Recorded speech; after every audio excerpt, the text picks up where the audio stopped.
Is there a specific German word for the feeling of righteous glee that one feels when remembering that Abby Lee Miller is going to prison? Because we'd have cause to use it pretty regularly. Until she actually goes to prison, anyway. Which is tomorrow. But we have some new information, and it's about where she's going to serve her sentence. And it's not exactly what the world expected. Abby Lee Miller, the Dance Moms star who traumatized her students for years, was convicted of bankruptcy fraud in Pittsburgh, Pennsylvania. Normally, you'd assume that the location of her conviction would determine where she serves out her sentence. Normally.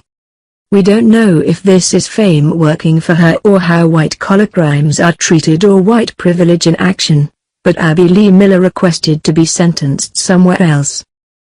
You know, like prison is a hotel and you can just ask for a different room.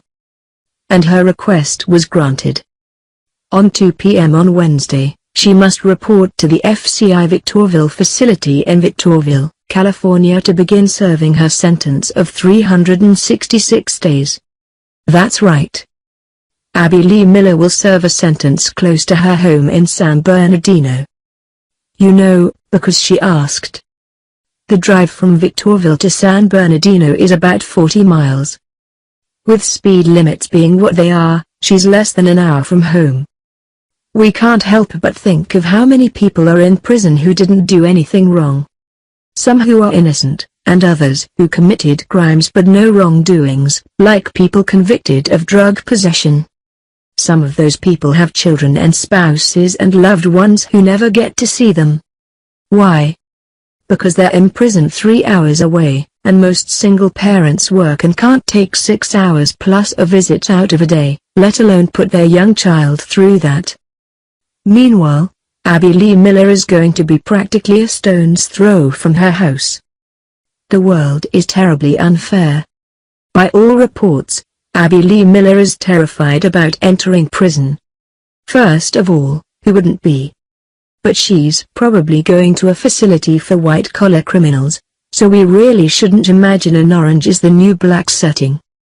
The FCI Victorville II facility houses under 2,000 inmates, so population-wise, it's like a small high school.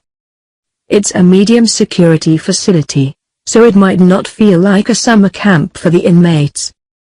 But there are certainly less pleasant prisons out there, even in the US. And since she apparently did the crime and doesn't even have to do a lot of time, it's weird that she's out there complaining about how scared she is. Especially when she got to cherry-pick where she'd get locked up. She might be rattled by all of this, and most people would be, but it doesn't look like this has changed anything about the reality show monster. Abby Lee Miller still responds to criticism by lashing out, recently telling Cheryl Burke to watch her mouth. The world enjoyed watching her cry in the newest Dance Moms promo. But for the little girls whom she terrorized for years and years, that must have been positively cathartic. And the girls is really where our focus should be. Maybe now that they're out from under Abby's tyrannical rule, the aspiring dancers and their ridiculous mothers can be the stars of the show.